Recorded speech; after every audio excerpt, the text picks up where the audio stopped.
बिस्मिल्लाहिर्रहमानिर्रहीम अस्सलाम वालेकुम। तो आज मैं आपके साथ शेयर करने वाली हूँ संगारों की रेसिपी। संगारों की रेसिपी मैंने पहले भी शेयर की हुई है अपने चैनल पे। आज मैं दूसरे तरीके से आपको इनको बनाना सिखाऊंगी। दोनों तरीके बहुत ही परफेक्ट हैं। आप मेरी रेसिपी को फॉलो करके घर में जरूर बनाएं। तो चले आए रेसिपी स्टार्ट करते हैं। 1 किलो मैंने संगारे लिए थे। संगारा मैंने थोड़ा सा बड़े वाला लिया था, आप भी इसी तरह लिया करें।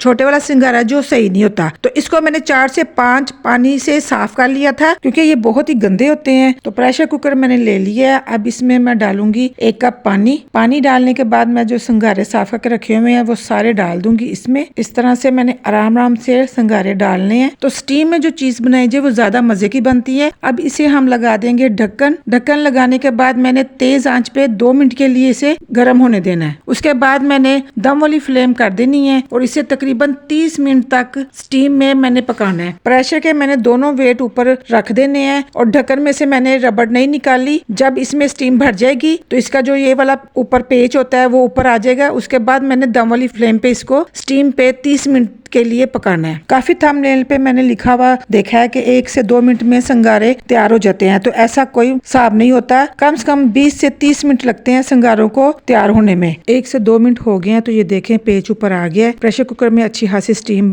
बन गई है। अब हमने इसे 30 मिनट के लिए दम वाली आंच पे पकने देना है। 30 मिनट हो गए हैं। अब हम प्रेशर कुकर का ढक्कन खोल देंगे। वेट मैंने उठा दिया है, इसमें से स्टीम निकल गई थी। संगारों को हम प्लेट में निकालते हैं और ठंडा होने के बाद उसको हम छील के आपको अंदर से दिखाते हैं कि वो किस तरह बने हैं। तो ठंडे हो गए हैं संगारे। अब मैं एक संगारा पकड़ूंगी और इसके जो नोकदार हिस्से होते हैं पहले मैं उसको रिमूव करूंगी। उसके बाद मैं साइडों से इसका छिलका उतार लूंगी और ये देखें कितनी अच्छी अंदर से गिरी बनी हुई है। बिल्कुल खुश्क है, कोई इसमें नरमी नहीं है, कोई इसमें चिपचिपाहट नहीं है। तो मजेदार संगारे हमारे तैयार हो गए हैं। आप भी मेरी रेसिपी को फॉलो करते हुए अपने घर में बनाएं। और ऊपर मैंने चाट मसाला डाल दिया, साथ में मैंने लीमू भी रख दिया। चाट मसाले की रेसिपी मैंने अपने चैनल पे शेयर की हुई है, अब वहां से जाके उसको फॉलो कर सकते हैं। सर्दियों में 1 से 2 महीनों के लिए ये आते हैं तो अपने घर में बनाएं, अपने बच्चों को भी दें और खुद भी खाएं। इसमें कैल्शियम की मिकदार बहुत ज्यादा होती है। ये हमारी हड्डियों के लिए बहुत ही फायदेमंद होते हैं। इसी तरह मेरे चैनल को आप सब्सक्राइब करें, लाइक करें, मेरी वीडियो को शेयर करें ज्यादा से ज्यादा। अगली वीडियो तक के लिए इजाजत चाहती हूँ। अल्लाह हाफिज।